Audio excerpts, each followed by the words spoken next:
Guys, आपने भी कई बार सुना होगा कि अगर आपके अंदर सेल्फ स्टीम है तो आप अपनी लाइफ में कुछ भी कर सकते हैं। लेकिन हमें अक्सर सेल्फ स्टीम के बारे में थोड़ी सी कंफ्यूजन रहती है। सो सेल्फ स्टीम का सीधा सा मतलब है खुद की इज्जत करना, खुद से प्यार करना, खुद को वो रिस्पेक्ट देना जो हम डिजर्व करते हैं। अब आप ऑनेस्टली आंसर कीजिए कि आप अपने आप को कैसे देखते हैं, खुद को किस तरह से आंकते हैं। क्या आप खुद को दूसरों के अकॉर्डिंग देखते हैं या आपके अंदर अपने लिए पूरा भरोसा रहता है और आप अपने लिए पॉजिटिव अप्रोच रखते हैं? ये सारे सवाल ही आपको खुद से ज़रूर मिलाएंगे। इसलिए अपनी सेल्फ वर्थ को जानने के लिए पहले हमें खुद से प्यार करना सीखना होगा, क्योंकि अगर आप खुद से प्यार नहीं कर सकते तो किसी और से भी नहीं कर सकते। इन सारी चीज़ों के लिए आपको सबसे पहले ज़रूरत पड़ेगी आपके सेल्फ स्टीम की, और यहीं से शुरू होती है एक मीनिंगफुल लाइफ की। सो आज के इस वीडियो में हम इसी टॉपिक पे बात करेंगे और जानेंगे वो कौन सी चीज़ें हैं जो हमारी सेल्फ वर्थ को लो रखती हैं और कैसे हम अपनी सेल्फ स्टीम, सेल्फ वर्थ को गेन कर सकते हैं। वीडियो में 9 पॉइंट्स हैं जो आपको इसमें बहुत हेल्प करेंगे। लेकिन वीडियो स्टार्ट करने से पहले एक छोटी सी रिक्वेस्ट है गाइस कि अगर आप मेरे चैनल पे पहली बार आए हैं तो चैनल को सब्सक्राइब करके बेल आइकन को ज़रूर प्रेस कर लें। यहाँ पर आपको ऐसी ही वैल्यूएबल वीडियोस देखने को मिलती रहती हैं। तो चलिए वीडियो में आगे बढ़ते हैं। So point number 1, recognise situations that affects self esteem. उन फैक्टर्स को फाइंड आउट कीजिए जो आपकी सेल्फ स्टीम पर असर डालती हैं। ऐसा क्या है जिसकी वजह से हम खुद से नाराज़ हैं या उस सिचुएशन से बाहर नहीं निकल पा रहे हैं? और इसके एक नहीं कई सारे रीजंस हो सकते हैं। जैसे आपके आसपास अगर टॉक्सिक और नेगेटिव माहौल है तो आप ऐसा फील कर सकते हैं। अगर आप एक स्टूडेंट हैं तो स्कूल का किसी तरह का बैड एटमॉस्फेयर आपको बॉदर कर सकता है, या फिर वर्किंग प्लेस पर लगातार क्रिटिसिज्म बेयर करते रहना। इनमें से कुछ भी हो सकता है, कोई भी कारण हो सकता है। सो पहले प्रॉब्लम्स को फाइंड आउट कीजिए, तभी सोल्यूशन मिल सकता है। और जब आप रीजंस को जान लेंगे तब आपको उसे ठीक करने के बारे में सोचना होगा कि कैसे आप ऐसी सिचुएशन को स्ट्रांगली फेस करेंगे। और जहाँ तक हो सके खुद ही उन प्रॉब्लम को सॉल्व करने की कोशिश कीजिए, क्योंकि हर एक की लाइफ और सिचुएशन अलग होती है। फिर भी लोग ऐसी प्रॉब्लम से निकल जाते हैं। आप भी निकल सकते हैं। ज़रूरत है बस खुद के ऊपर भरोसे की। Point number 2, start self talk. जब एक बार आप ये समझ लेंगे कि किस तरह की बातें या सिचुएशंस आपके सेल्फ कॉन्फिडेंस को लो कर देती हैं, तो अब आपको अपने थॉट्स और बिलीव्स को केयरफुली ऑब्जर्व करना होगा। मतलब आप ऐसे में खुद से क्या बातें करते हैं, उस सिचुएशन को किस तरह से देखते हैं। ऐसे में कभी कभी हमारे थॉट्स और बिलीव पॉजिटिव भी हो सकते हैं, नेगेटिव भी हो सकते हैं और कभी कभी न्यूट्रल भी हो सकते हैं, क्योंकि ये टेम्पररी होते हैं। कहने का मतलब है कि अगर सब कुछ हमारे हिसाब से चलता रहता है तो हम खुश रहते हैं, और कभी किसी प्रॉब्लम में फंस जाते हैं तो लो फील करते हैं। और ज़्यादातर ये हमारी फॉल्स इमेजिनेशन की वजह से होता है। जैसे हम बहुत कुछ ऐसा सोच लेते हैं जो हम पूरा नहीं कर पाते, और जब ऐसा नहीं होता तो खुद पर ही डाउट करने लगते हैं। तो किसी भी बात पर अपना बिलीव बनाने से पहले सेल्फ टॉक यानी खुद से बात कीजिए।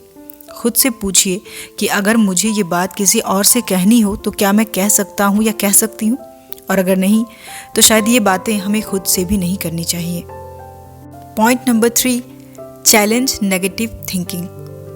अगर मैं इस काम में सक्सेस नहीं हो पाया तो मैं फिर आगे कभी कुछ नहीं कर पाऊंगा। ऐसी थिंकिंग को आपको बदल देना चाहिए। हालांकि अपने फ्लॉज और अपनी वीकनेसेस को एक्सेप्ट करना थोड़ा सा मुश्किल होता है, लेकिन आप इसे दूसरी तरह से भी देख सकते हैं कि अगर इसमें मैंने इम्प्रूवमेंट कर ली तो बहुत कुछ बदल सकता है। तब ये थोड़ा आसान हो जाता है। और कुछ लोग ऐसे भी होते हैं जो खुद को बहुत ज़्यादा अंडर वैल्यू करते हैं। वो फील करते हैं कि मैं तो इसी लायक हूँ। सो अपनी फीलिंग्स, अपनी थिंकिंग को अपनी फॉल्स बिलीफ से कंफ्यूज मत कीजिए। ये टोटली रॉन्ग थिंकिंग है।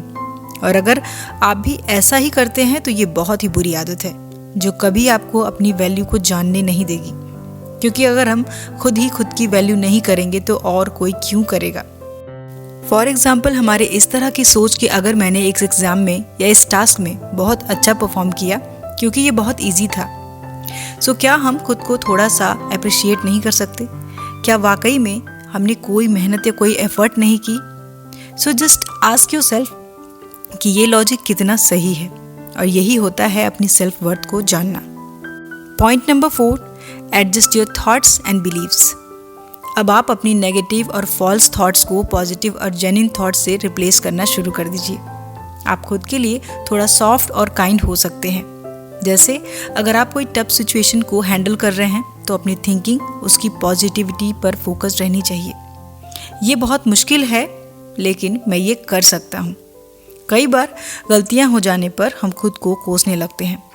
ऐसे में खुद को माफ़ करना सीखिए, क्योंकि गलतियाँ तो सबसे होती हैं और एक या दो गलती ना तो आपकी डिफाइन करती है और ना ही आपको लूज़र बताती है।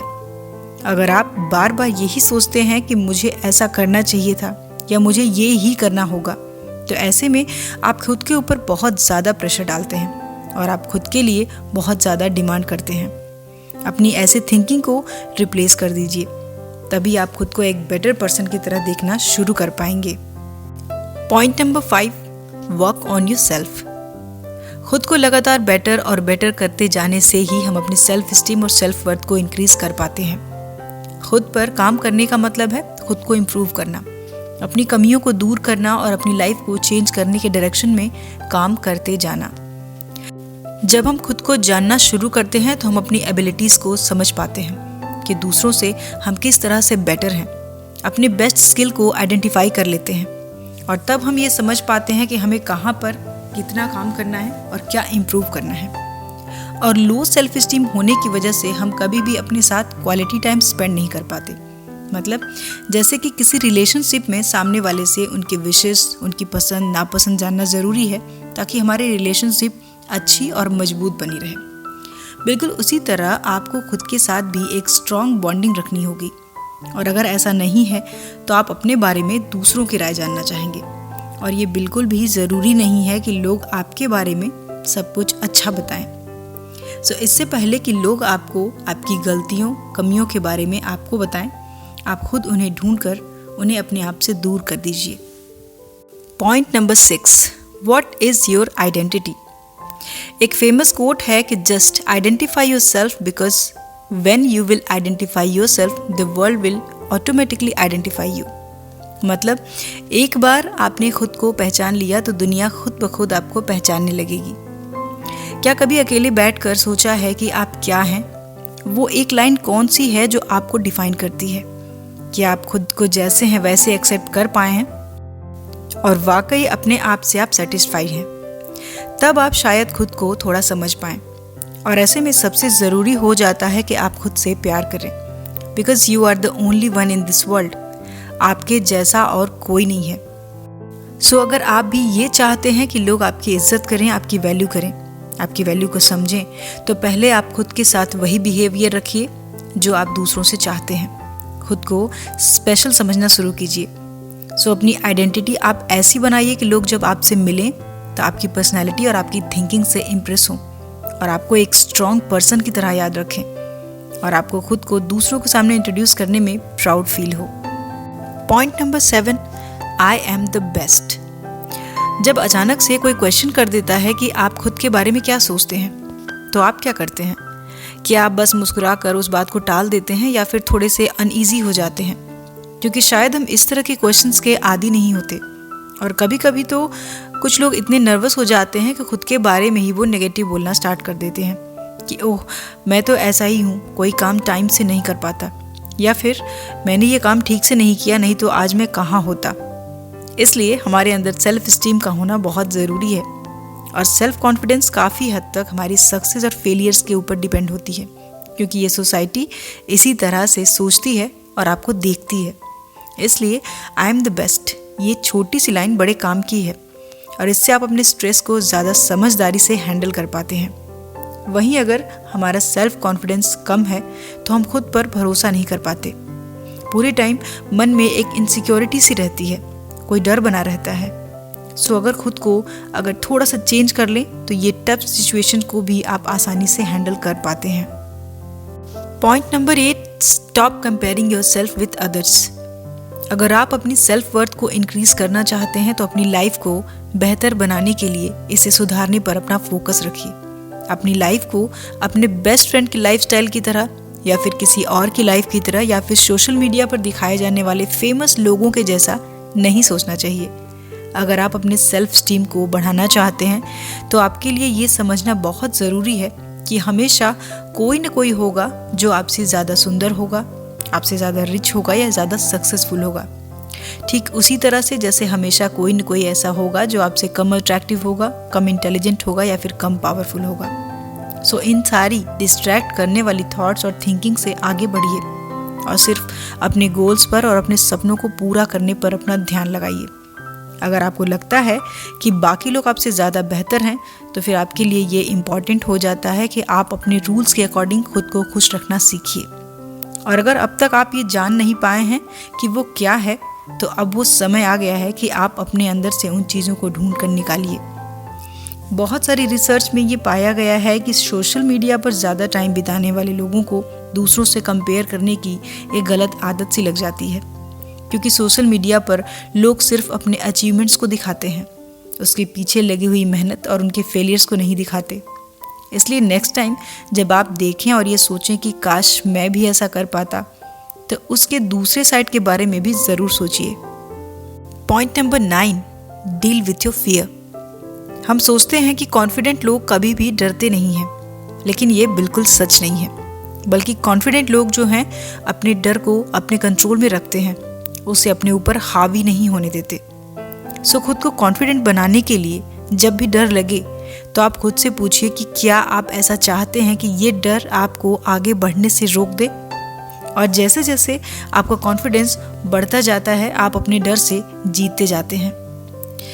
इसे एग्जाम्पल से समझते हैं। मान लीजिए आप कोई जॉब करते हैं पर अब तक आपकी इंक्रीमेंट नहीं हुई है। हालांकि आप उस इंक्रीमेंट के एबल हैं, पर आप ये बात अपने बॉस से कह नहीं पाते। आप डरते हैं और रीज़न ये है कि कहीं मेरी परफॉर्मेंस पर ही सवाल ना उठाए जाएं, कहीं मेरी जॉब ही ना चली जाए। पर अगर सैलरी बढ़ेगी तो ये काफ़ी अच्छा होगा और आप अपनी जॉब पर और अच्छे से फोकस कर पाएंगे। तो सबसे वर्स्ट पॉसिबिलिटीज़ के बारे में सोचिए। क्या हो सकता है? क्या वाकई जॉब जा सकती है? अब ये तो लगभग इम्पॉसिबल है। क्या बॉस मना कर देगा? यही हो सकता है, पर ऐसा होने से आपको ज़्यादा लॉस नहीं होगा। सो एक बार कहकर देखते हैं, शायद बात बन जाए। तो जब आप अपने फियर को बेटर हैंडल करना सीख लेंगे तो आपके ग्रो होने के चांसेस अपने आप बढ़ जाते हैं और इस तरह से आपका कॉन्फिडेंस बढ़ता जाता है। सो गाइस, ये थे कुछ इम्पॉर्टेंट पॉइंट्स अपने सेल्फ वर्थ, सेल्फ स्टीम को बढ़ाने के लिए। अगर आप इन टिप्स को फॉलो करते हैं तो आप अपने कॉन्फिडेंस लेवल को ज़रूर बढ़ा पाएंगे। सो आज के वीडियो में इतना ही। वीडियो आपको कैसी लगी मुझे कमेंट करके ज़रूर बताइए। और अगर आप भी इस तरह की प्रॉब्लम्स को फेस कर रहे हैं तो इससे रिलेटेड आप कोई भी क्वेश्चन मुझसे इंस्टाग्राम पर पूछ सकते हैं। सो मिलते हैं नेक्स्ट वीडियो में न्यू टॉपिक के साथ। अपना कीमती समय देने के लिए धन्यवाद।